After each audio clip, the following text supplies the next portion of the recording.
my duties. So thank you very much, Moises.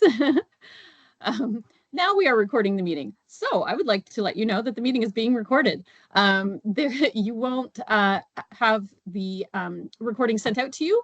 However, it will be posted on the Save on Energy website within, what, Moises, a couple of weeks, typically. If you do want it sooner than that, you will get a thank you for attending email after this session, and you can always reply to that email to request the materials sooner. For any of you who did attend the first session, you may have noticed, if you went looking for it, that the recording is not available yet on the Save on Energy website. That was due to a bit of a technical glitch, so apologies for that. But that one will be available hopefully in the coming weeks. So welcome to Making the Case for Energy Management Projects webinar number 2. We're going to be talking about building the business case today. And for any of you who did attend the first session, welcome back. For any of you who did not attend the first session, welcome. And you will get lots of useful information out of today's session. So not to worry if you didn't make it to the first one. And as mentioned, the recording will at some point be available on the Save on Energy website. So a couple of other housekeeping items. First off, please keep your mics muted. You do have the ability to unmute yourselves, but please keep your mics muted if you're comfortable to, and if your technology allows, feel free to turn your camera on. It's always nice to see some of the folks in the audience.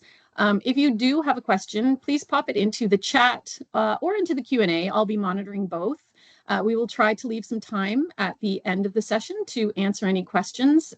We may ask you, if we need some verification that you can hear us or see the screen or something like that, we may ask you to unmute and let us know, that kind of thing.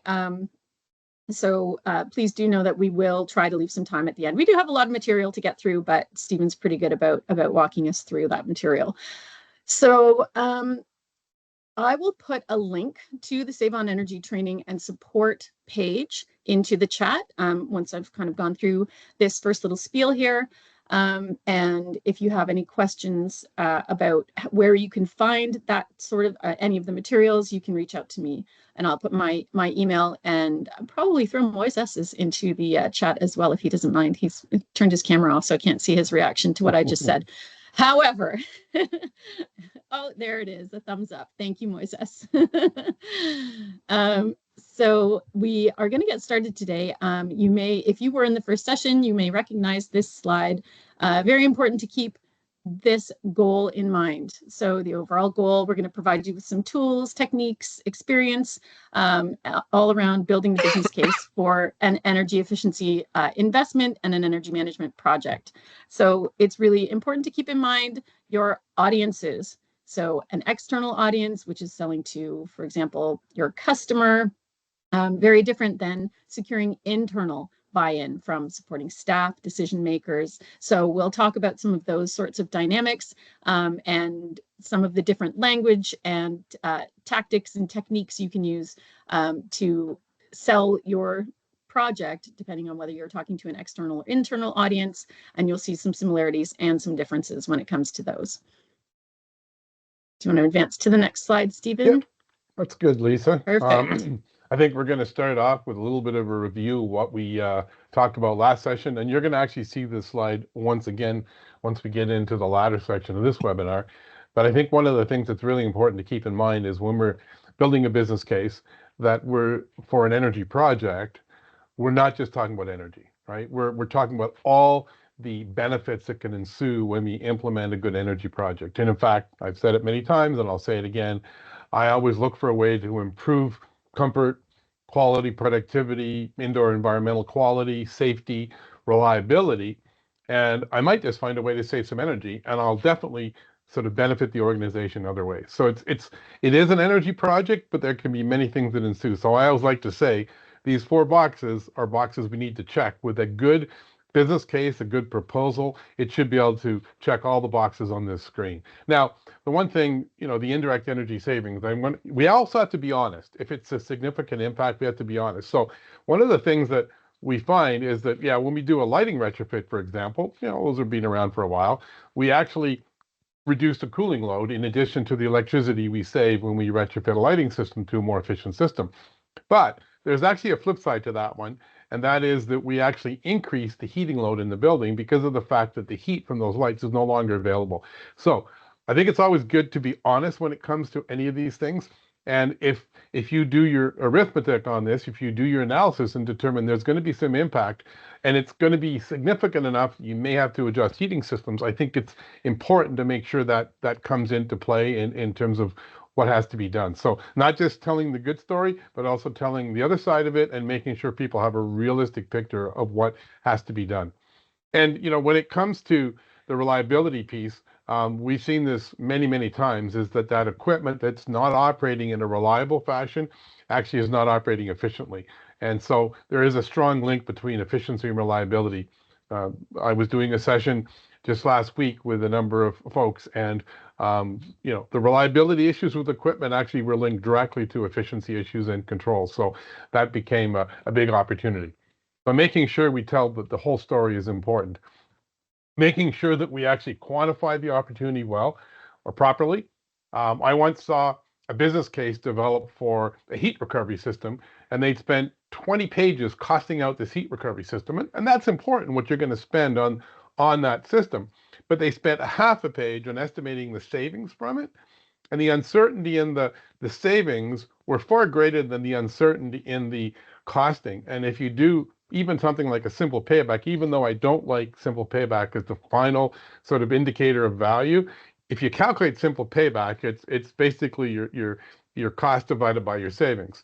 And what the reality of the arithmetic behind that one is, uncertainty in your denominator, right, then is the dominant piece. And you know, it doesn't matter how tight you've got your cost down, what'll happen is your uncertainty in your energy savings will play its way through in the project. So making sure that we do the analysis properly, we quantify the energy, the cost, the carbon benefit, we take into account the right prices, a lot of things we talked about last week.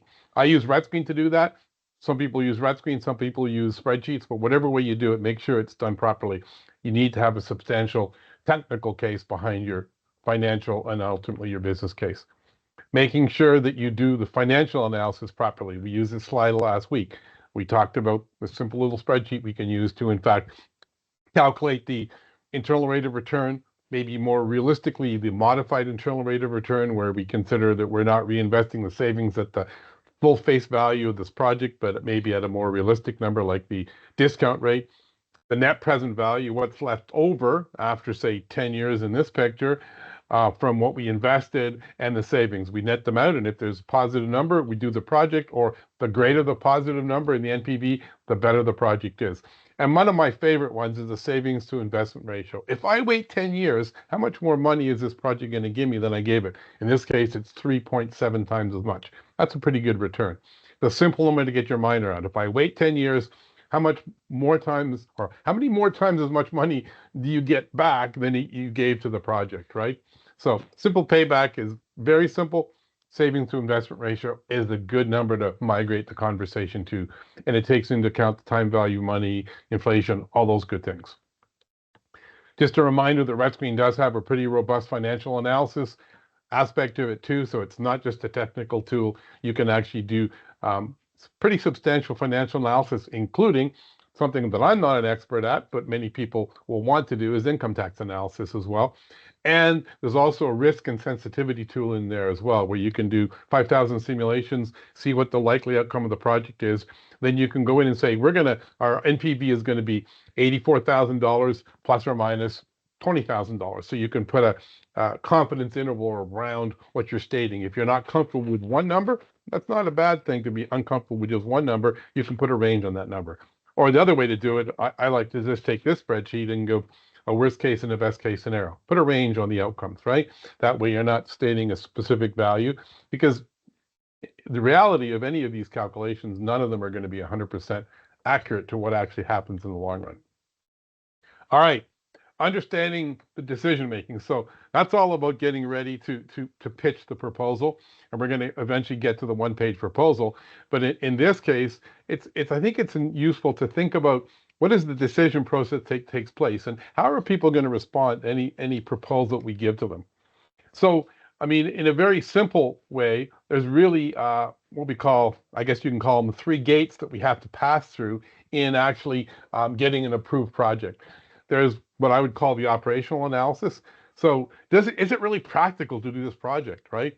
Are there operational reasons why we can't implement the project, or even though from a theoretical point of view it looks feasible, is it really feasible operationally to do this, right? And many people will, you've got a great idea, you present it to somebody, well, what about this? What about that? So we need to start to think about how people in an operational role, not energy people, people who are just charged with the day-to-day operation of that building, that facility, that equipment, how they're going to review this. So they're, now they may be kind of negative about it. They could be positive, but we need to understand realistically how they may respond.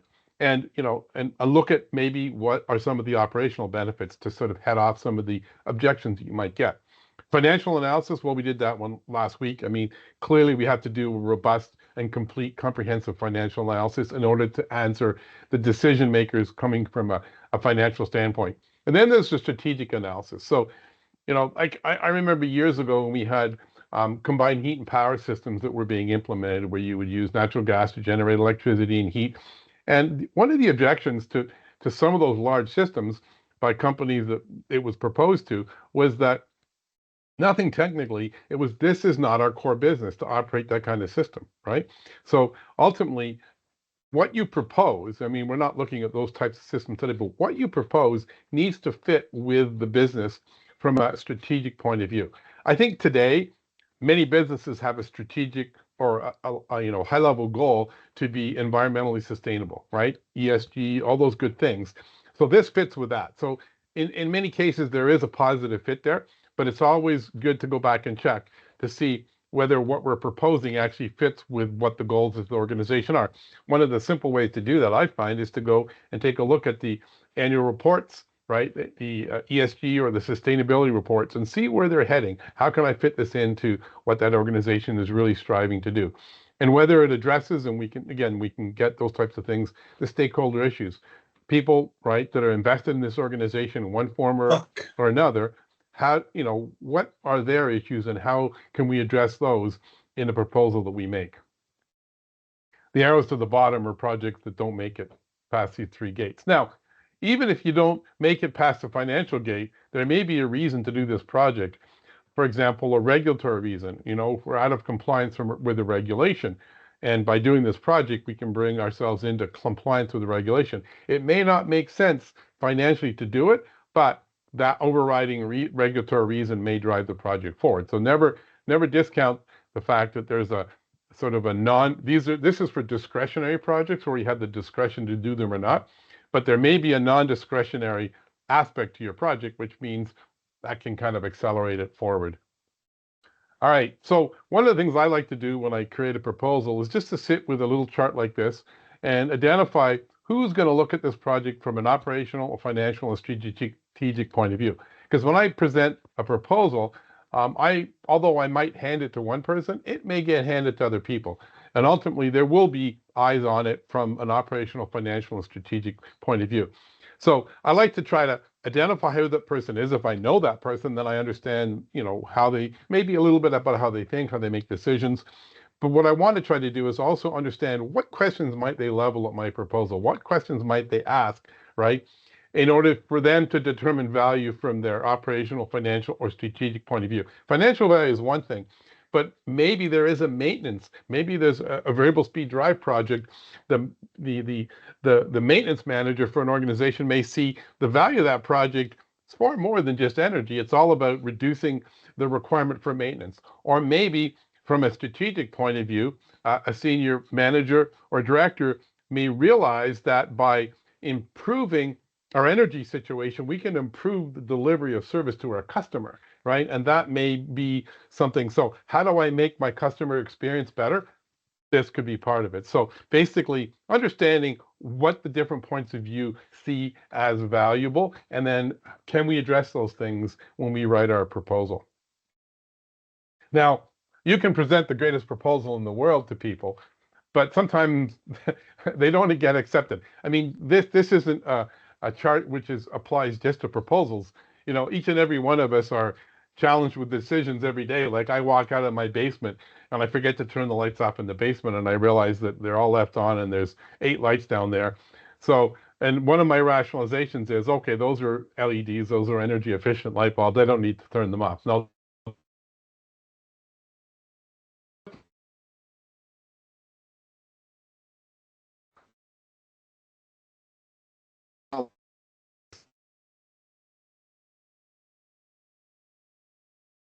Maybe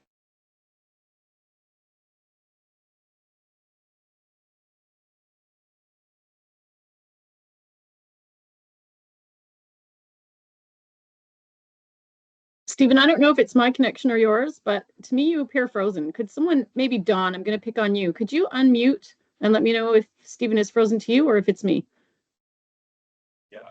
Yeah, same. Yeah, I'm also noticing that. Yeah. Okay, thanks, Dawn.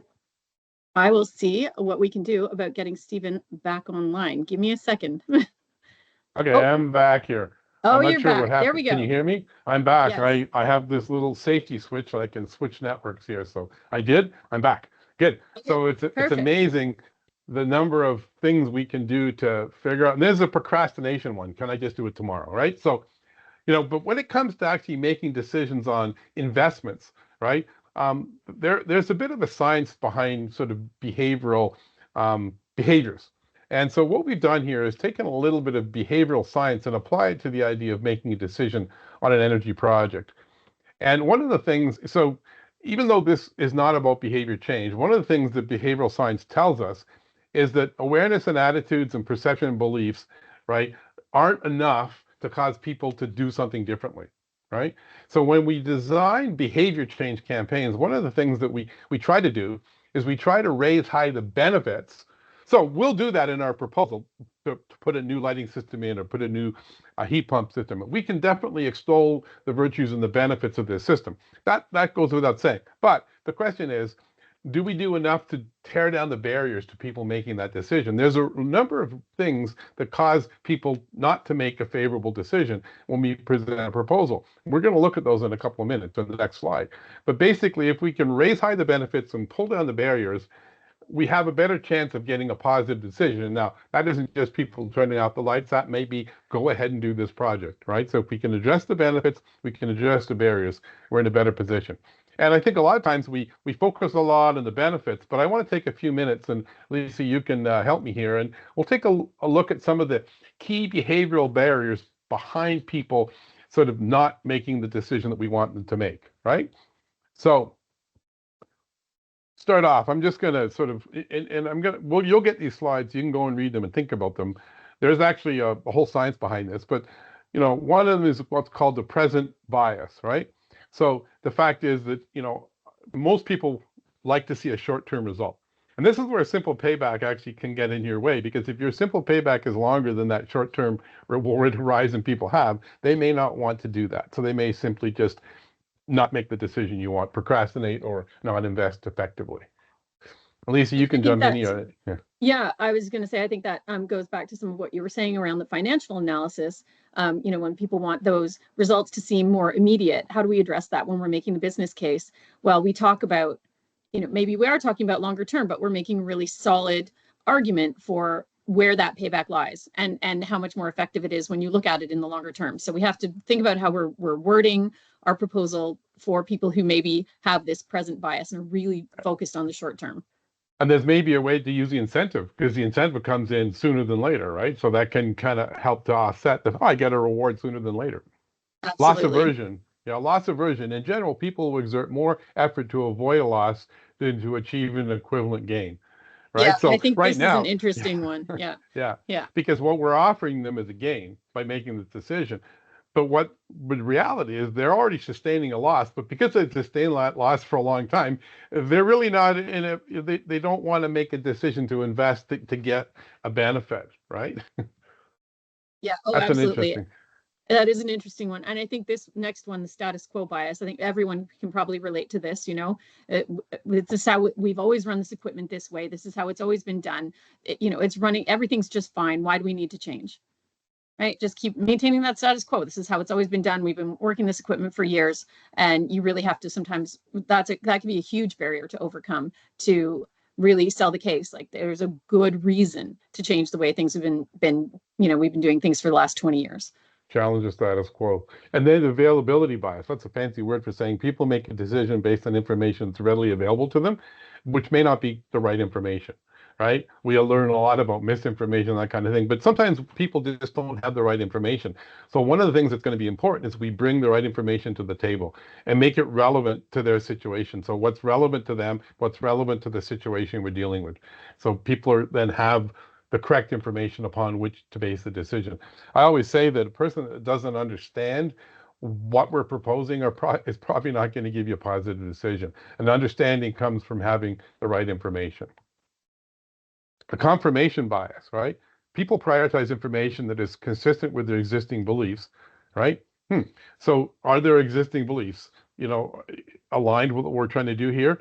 Or maybe we've got a bit of a bias in terms of what we believe about the situation, and we're going to be blind to the objective facts that may be presented to us.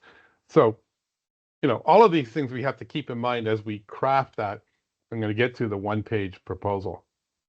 There's some overlap between some of these as well, right? Like confirmation bias, there's some overlap with status quo bias as well. This is how things have always been done. This is what I believe works. And so it's being really cognizant of how we're wording proposals to overcome those sorts of biases.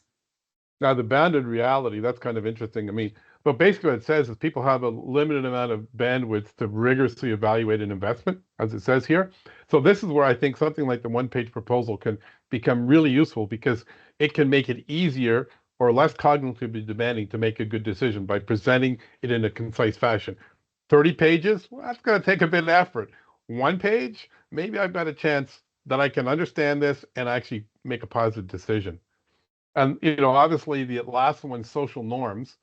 There's an interesting one. How would we roll a social norm in this? Well, maybe, we have to, in our proposal, talk about what other people are doing, right? How, 8 out of 10 businesses on your street have already done that lighting retrofit. I remember that in a one-page or in a elevator pitch activity we did. But basically, can we bring in the perspective of what other people are doing, right? And can we highlight the positive social norms? This is happening elsewhere.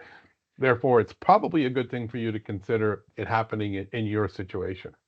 And there are some tools that you can use as well, like benchmarking, for example, is a good tool to use to address the social norm bias. And Stephen, you have a great video that you share about social norms that really demonstrates that sometimes it just takes that that pressing moment where someone is the first to get up and do something differently, and then overcome that bias of the social norm. Or we could show that one. If anybody wants to know what Lisa's talking about, there's a video out there called, it's about the first follower versus the leader. And it makes the point that the first follower, right, is actually probably more important than the leader, right? And the video is a picture of this crazy guy dancing at a music festival on a hillside. He's just like crazy. And then within 2 or 3 minutes, everybody else is dancing. But it takes the first follower to follow him to then attract the next followers and so on. It's a great video. Maybe, Elise, you can put a little thing in the chat there for people. It's just search for the dancing guy on Google and you'll find it. But yeah, it's about social norms and how they It's great. It's a great video. Yeah, I'll see if I can find it and I'll put the link in. Cool. All right. So, some of the barriers, right? And some of them are not, easy things to overcome, right? These are not simple things, but I'm going to challenge you to think about these and how, when you're writing proposals, how can you address each of these 7 things, or even 2 out of 3 of them or 4 of them kind of thing, right? Because if you do that, you'll probably have a more effective proposal. Now we want to turn our attention to the benefits. So I said raising the benefits and lowering the barriers. So we talked about the barriers first, so let's now move on to the benefits.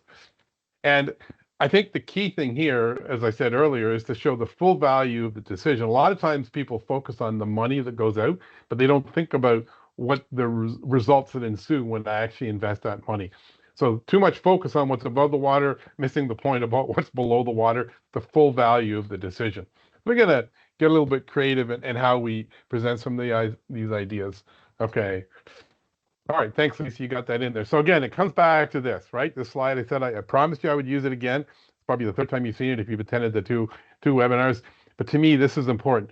Don't just focus on energy. Look at all the other things and be creative about how you pitch those things too about how you present them in your proposal. So here, this is actually a very famous, in certain schools, ad that was put together to promote energy efficiency, but it won some awards just in terms of advertisements in general. And the idea was that if you have a store where you're selling peaches, right, you could basically generate the same margin to the bottom line in doing an LED lighting retrofit as having to sell 15,000 bushels of peaches. So you're taking basically the net margin, the profit margin of an organization, and retail, food retail is a pretty tight profit margin, I'd say 2 to 5%, probably closer to the 2%.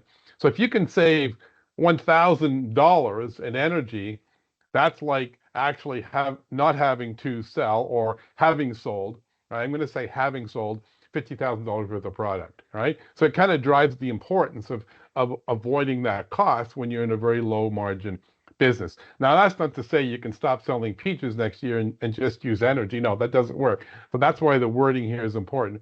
It's similar result to having sold another 50,000. You still got to sell the peaches because that's the whole reason for being, right? But at the end of the day, avoiding a cost of $1,000 in that circumstance is like having some more revenue. And, maybe presenting it in a compelling way visually, it works as well. This, in a similar vein, right, in commercial real estate, many of you probably come from that sector, right, where many times organizations will sell an asset, right? And so what we can do is we can relate energy savings on a particular building or asset to an increase in asset value. And there's a simple formula. You take that increase in net operating income, which would be the thousand or the dollar in expenses that we don't have, right? So that increases your net operating income by $1. There's a comma that needs to be changed to a decimal point there. That can translate to, at a capitalization rate of 10%, that translates to a $10 increase in asset value. So maybe we make the point that significant energy retrofit you're going to do can increase your asset value by a certain amount. Well, that depends if that investor is interested in, maybe in the short term they are interested in selling that property or turning that property over, right? So it'll really depend on what's going to happen in the future. But I mean, it certainly drives a focus on the importance and the value of the energy expense being avoided. I like to say, reframe the situation. What I mean by this is just use some creative language. And actually, some of these might get to some of those biases too. I was just thinking, Lisa, as I looked at this, some of the biases we talked about, because people maintain the status quo. Well, you will purchase this variable drive project. So you could install a variable speed drive on a pump or a fan, but you'll purchase the project whether or not you actually implement the project, you commit to the project. That's like a project with a 1-year simple payback, right? Because you basically, after you wait a year, you spend the money. So maintaining the status quo means you don't even get the prize. So that's another way to look at that one. Or maybe you turn around and say, prepay part of your electricity bill for the next 2 years and get a free lighting retrofit. So rather than putting the money into the lighting retrofit, you think about putting it into prepaying that part of the electricity bill, which would be avoided if you did the lighting retrofit. And so in a sense, you get a free lighting retrofit, 2-year simple payback. And this one, the last one, actually came out of a little bit of work that we did with a hospital a few years back. And we talked to the folks in the hospital after they'd gone through some variable speed drive projects on pumps and fans for that matter, but this was specifically on a pump.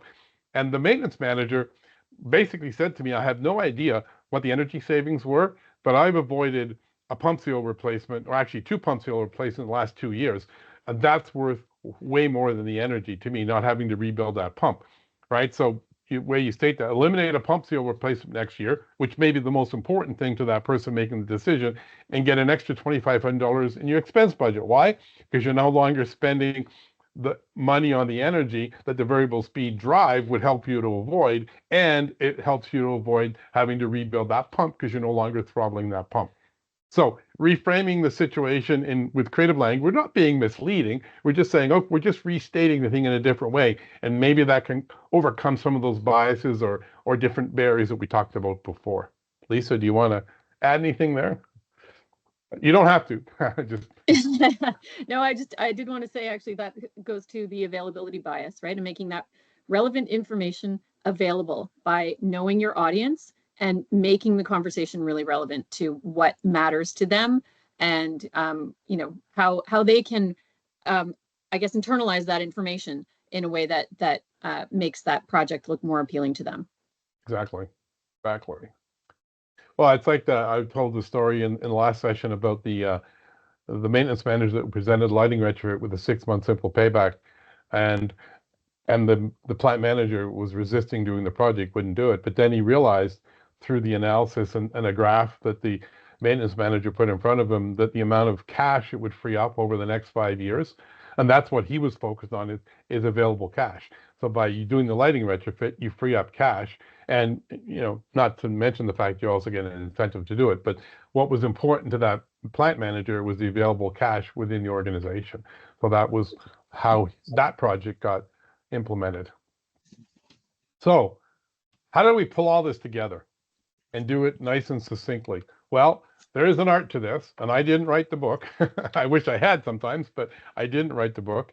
It is a book written by Patrick Riley. It's not actually a big read. It's actually a 8.5 by 11 size. It's probably 40 pages, lots of examples in it, right? And we run many sessions under which we teach the principles behind the one-page proposal. The example I'm going to walk you through is actually it's actually one that was developed by folks in a workshop. I think we were working with Toronto Hydro at the time, and we were teaching them how to do some of this stuff. And one of the teams came up with this proposal for a fictional situation. And the situation was that there was a science building on the university campus, and because of all the research work going on, there was a high requirement for exhaust fume hoods in labs within that building. But the system in the building was not capable at peak times of removing what had to be removed in terms of fumes and air contaminants. So, but by the same token, there was many times at night and on weekends where the equipment was running way harder than it needed to. So on one hand, they were deficient at the peak times. On the other hand, they were wasteful and excessive on the off-peak times. So a proposal was crafted to put a fan, or to actually install a variable speed drive on a fan, right? In order to allow them to speed the fan up. They'd done the engineering and they determined that the fan could operate at a higher speed. They could get more fume evacuation at the peak times, and then you could slow the system down at night, right, in response to the reduced requirement, and take savings. So you meet the requirement, which was fume evacuation, and you then generate the energy savings on the backside. So how do we present this? And what I want you to do as we go through it, I want you to think about, when's the first time I talk about a variable speed drive? Because one of the tendencies in these types of things is to say, put a variable speed drive in right up front, but the decision maker may have no clue what a variable speed drive is and how it works. And really, do they really need to understand what the drive is? They just need to understand their problem's going to be solved, and there's a financial case for doing this. So let's see how that gets presented in a one-page proposal. And somewhere there should be some links here to this, but where I pulled a lot of this from, and we may need to update this because there were some references, but they may be hiding under graphics here. I actually pulled it from the University of Victoria. They actually sort of had a slide deck that was advocated that researchers would use when applying for research funds from the National Science and Engineering Research Council. Does that mean you can get research funds for a university with one page? No, you got to do all the work. But their contention was, if your proposal rose to the top of the heap by being presented succinctly in one page, it may just get more attention, right? So the idea here is that, you know, you can use the type of proposal for many things. It was interesting. I delivered a workshop a little while ago where we went into a little more detail, and we had some activities around doing this. And there was a person there that traveled from the western part of Canada to attend this workshop. And when I got to this point in the workshop, she like literally leapt out of her seat and she said, "Oh, this is great. This is great." I said, "Wow, I know the one-page proposal works, but why do you think it's so great?" She said, "Well, about 3 months ago, I'd proposed to my boss that we implement an energy management system in our facility, in one of our sites out there. They were in the upstream oil and gas sector. And he basically threw the proposal back at her and said, "It's too long. Simplify this." So the week before she had traveled to this workshop, she'd handed him a 6-page proposal, which he flipped through. He said, I think you can do better. Can you make it simpler or shorter? And she didn't know what she was going to do. And then I presented the idea of the 1-page proposal. Well, the story goes that she went through the workshop. When she finished, she said, can you help me write a 1-page proposal? I said, yeah, I can. Tell you what, you got some time going back to the West on the plane. I said, this was on a Thursday. I said, she said, I want to present it to my boss on Monday. I said, okay, no problem. I said, you send it to me whenever you have it ready. I'll tweak it up a little bit, make sure it looks good, and then you can submit it. So we did that. So Sunday evening, at about 9 o'clock, I get the draft of the 1-page proposal. And it was really good. It was really good. She'd really taken to heart everything we talked about. She looked at the examples. There was a few little things I could tweak up, but basically it was all there. I sent it back to her. I said, go for it. I think this is going to work. 7 o'clock or 9 o'clock on Monday morning, I get an email from her, all excited. Steve, he went for it. He accepted it. And what's better, he asked for the same proposal for 5 more sites.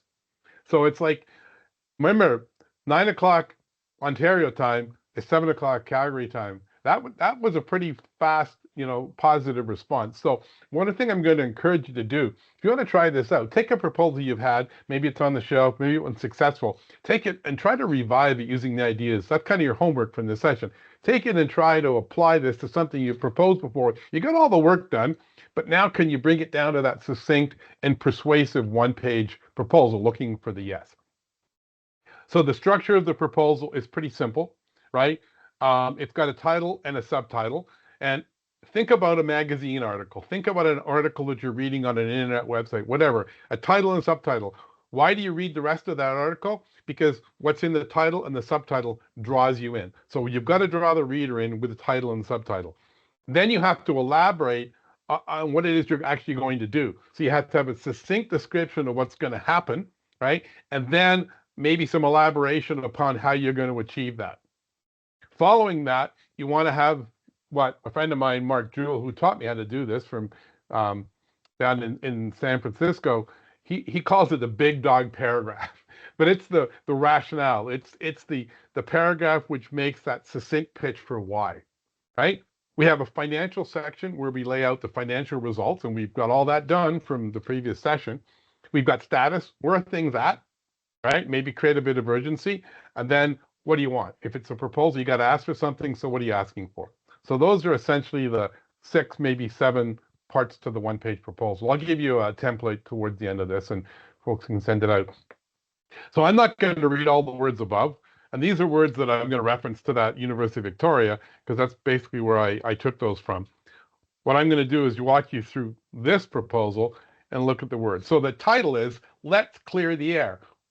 So remember the circumstances, they got a science building without proper fume evacuation at peak times. Addressing ventilation fume control needs at University of Rivertown.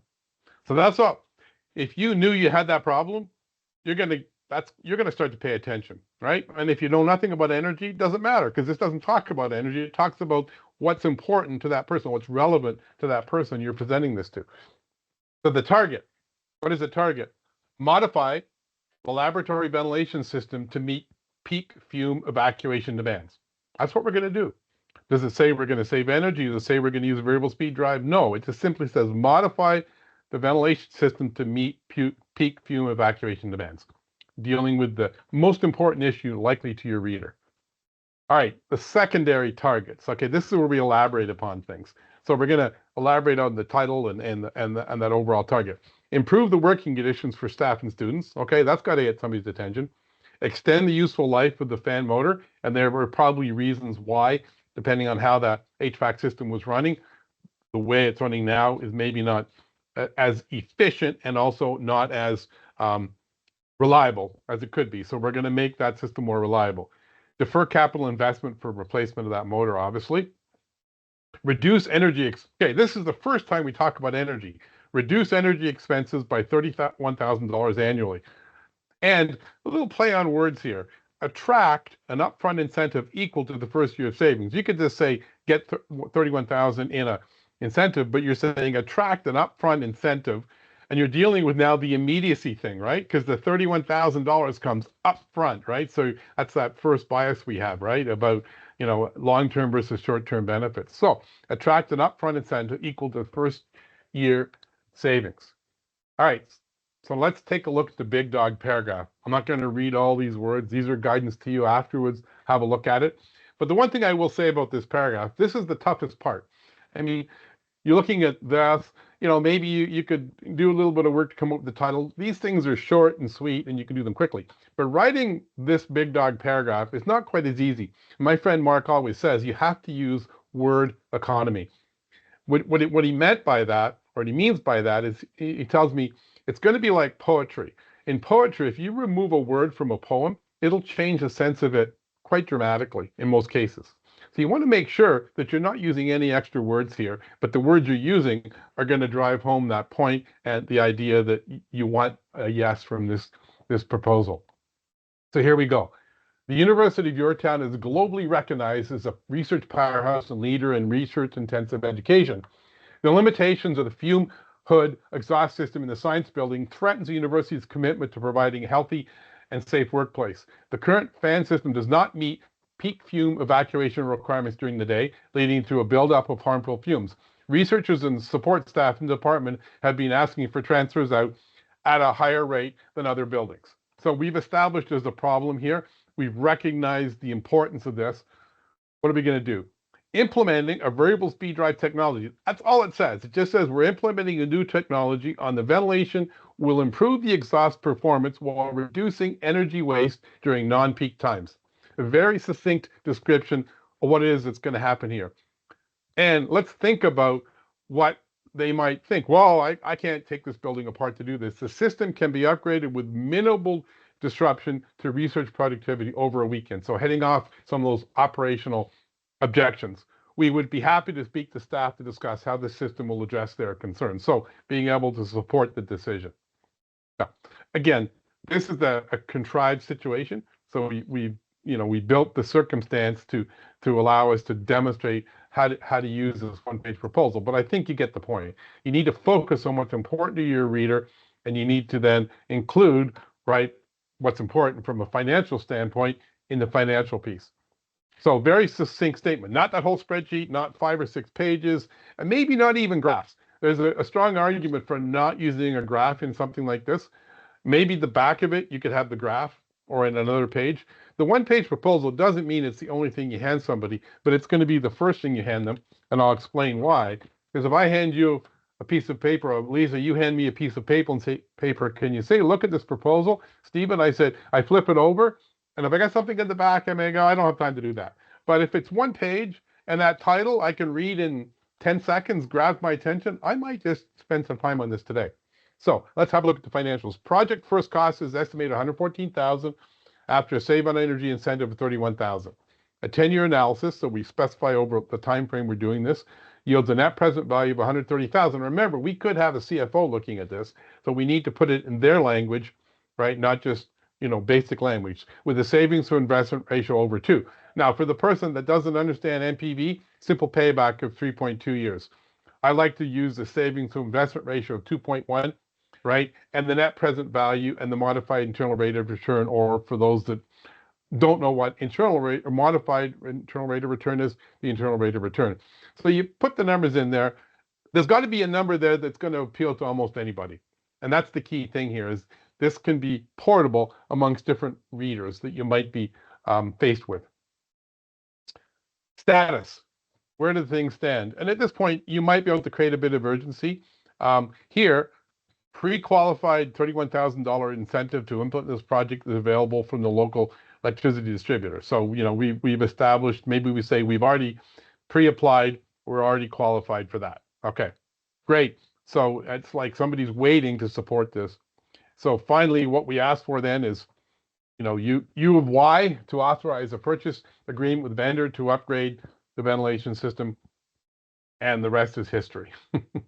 So the idea here is that, in one page, what you've tried to do is really bring together this compelling argument. And this is not an executive summary, okay? This is not a quotation or an estimate, okay?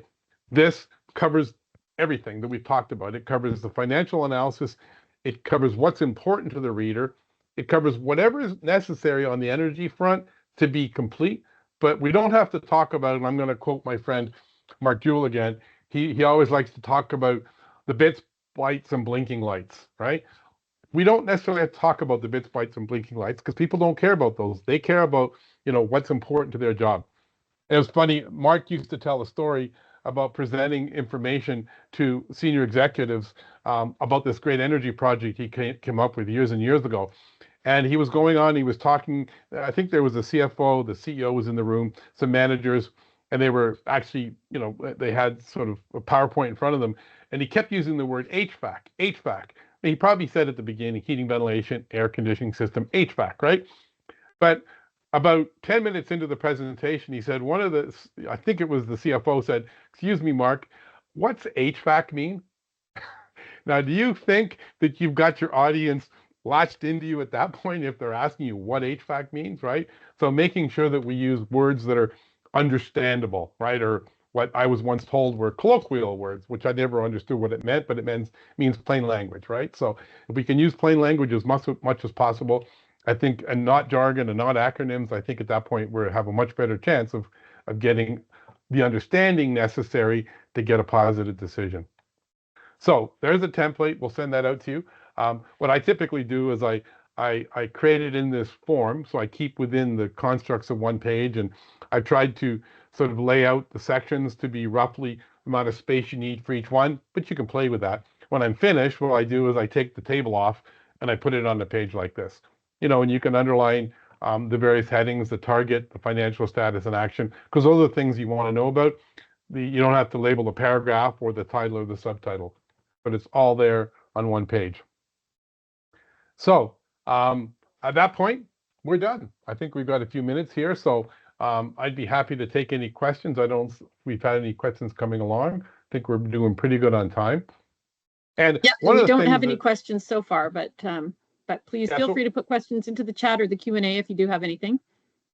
Yeah, so one of the things I'm going to say, I'm going to make a little pitch here, that there is post-webinar support in the form of one-on-one coaching.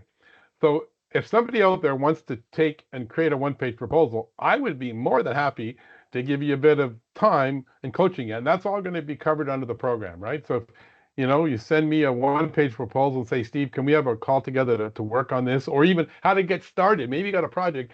"Steve, how would you get started on this?" I would love to help you get started on one or to refine one. And I'd love to hear about your success in using them too. So I'm going to put that link to the intake form into the chat as well for people because it is on the slide, but just so that you have it right away, there is a link to that form. Now, is there an evaluation for this too? There should I'm just be. wondering.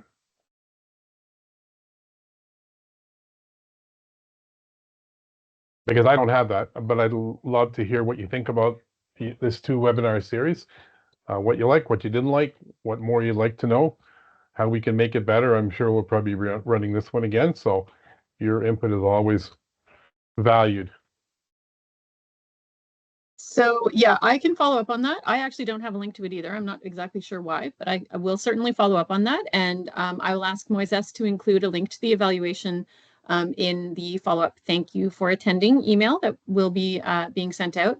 And yeah, those evaluation forms are so valuable for us. They let us know, what we're doing right, how we can improve. You can give excellent feedback about Stephen's knowledge and how he shares his knowledge, driving that enthusiasm. As one of the slides said, getting people looks like Don has his hand enthusiastic. There, Don. Please unmute yourself. Go ahead. Yeah. Hey there. Thank you so much for the course today. The webinar was very, very informative.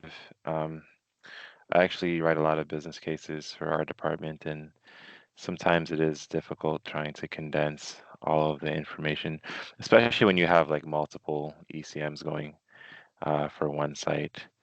I just wanted to know, there was a template that I saw briefly. Is that something that was provided in the email? This one here? Yeah. Yeah, that will be provided. We'll send it along in a Word format. So, Okay. yep. And these one-page proposals, I guess they're mainly directed to if you're trying to convey an idea to upper management, correct? You don't usually present these to third-party investors. It's funding I mean, sources. I think it could be used in other different contexts. So I think it really depends on what your ask is. So I would say don't not consider it in those situations. It could be used like we talked about it here being used, like Lisa said at the beginning, presenting to a customer or presenting to sort of someone within your organization to gain support. But depending on what you're trying to convince that person or what the purpose of that presentation would be, you talked about to a third party. So what would, like, give me an example, Don, and what's your context? Like, what organization are you from? I'm from OHS, Ontario Okay. Aboriginal Housing Services. Yeah. And currently, I'm applying for a mix of different grants for deep retrofit initiatives as well as renewable energy technologies, particularly solar. And I just started thinking of maybe putting something together like this for my business case. But what I would do is I would have this one-page proposal, let's say labeled as like snapshot. You know what I mean? Just so the person who's reviewing the business case can kind of get an overall summary, something that's a little bit more in depth than an executive summary, I guess, but has all the metrics on one page. My mic's off here. I think that's perfect. That's exactly like the circumstance with the University of Victoria having researchers apply for research funding. Obviously, in any of those funding applications, there's always requisite stuff you have to fill in application form and such. But having this additional piece and I like the way you described it as a snapshot, which so the person could read through your whole proposal, but if they can in a snapshot get a really clear picture of what it's about, it may make their read even more effective. So I think that's a great way to apply it. Absolutely, yes. Okay, great. And also, just quickly here, I know you guys are trying to wrap up, but this is the second part of it, a two-part series. Is the first part posted anywhere on the Save on Energy It will be, website, Lisa, Yeah. it will be posted. We had a problem with the will be. recording on the first one. Yeah. So yeah, the recording just didn't exactly happen as intended on the first one. But there is a link. I can put it in again. There's a link to the Save on Energy training page and resources in the chat. And that's where you'll be able to find the recording for both sessions once they are posted, which should be in the next week or two. Okay, perfect. So thank you so much. Now, Don, just confirm for me, can you see that that link in the chat if you kind of scroll back? I know sometimes people can't, you can find it. Okay, sometimes people can't see them, and I'm never quite sure why, but if you can see it, that's the link you're going to need to access those additional resources and these recordings. And if you have trouble finding any of that stuff, I just put my email in there. I mean, Lisa's obviously available, the Save on Energy or the project, the help desk, which I think we have in the last slide. But I'm more than happy to answer. All the spreadsheets, all the templates and everything I've used in these two workshops are things that I've created. So I'm more than happy to share those with you directly too. And that goes for anybody, not just Don. So yeah. Thank you, Stephen. So much, for Stephen. People who weren't part of who didn't join the first session too, there is a spreadsheet that you are able to share as well, correct? So that people can maybe reach out to you directly for that spreadsheet and maybe a brief explanation. Yeah, that's the spreadsheet here. There we go. And yeah, absolutely. So, but once you get the recording and you see the slides, it'll all kind of come together. The first session was all about doing the financial analysis, figuring out what NPV, IRR, all those things are, and then building that financial case. That's great. And the one thing you did mention briefly, Stephen, and this short webinar format didn't really allow us to go into it in depth, was the elevator pitch. And so that's another sort of interesting component of building the business case. And it's sort of the concept that you can sell a project or get someone on board with your idea in the time it takes to ride a few floors of an elevator. And I actually did have that experience in the summer at a conference. I got on the elevator with someone I'd never met before from a utility that we hadn't done work with. And in the time it took us to get to the conference floor, we were setting up a meeting, and now we have a contract for training with them. So it's a real thing, that elevator pitch. So it's too bad we didn't have time to talk a bit more about that. But I just wanted to touch on that because it is sort of a really interesting component of building a concise business case. I think in the first one, we had a couple of videos that people can download too. So, but if anybody wants some, a few examples around that, or I've got a few slides that I can fire over. So just send me a quick email and say, hey, send me that stuff on elevator pitches. I'll be happy to share that. So. And so you've got the form, the link anyway to the form for the additional coaching sessions. That's in the chat. And I put a couple of different links. One was a Bing search, which I realized not everybody will use Bing. So then I found the direct YouTube link to the dancing guy video. So please check that out. The audio quality is not fantastic on it, but the message is great, and most people get quite a kick out of it. It's a pretty funny video. So check that out if you get a chance to. And I just want to say thank you so much to everybody for joining us. Look for those additional resources. There again is the link, but as I said, you do have it in the chat. You can take a picture of that QR code or access the QR code through your phone to sign up for Save On Energy's newsletter, and you'll get all of the latest program, resource, and event updates by signing up for that newsletter. And there are some other additional ways that you can connect with Save On Energy and with training and support to stay in the loop when all of these new resources become available, new webinars become available. So please take a moment to connect with Save On Energy, the training and support, and check out all of the exciting things that are going on, because there's new things being created all of the time, and new opportunities for trainings and webinars. So please do go and check those out. So Stephen, thank you so much for imparting all of your wisdom. You are muted, but this was a great session. You, so thanks so much. And we will hopefully see everybody again at a future session. Wonderful. Yeah, I see some repeat customers here, so we like that. Love to see familiar faces, love to see new faces. So thank you, everybody, yep. and have an enjoyable and safe afternoon. Thanks, everyone.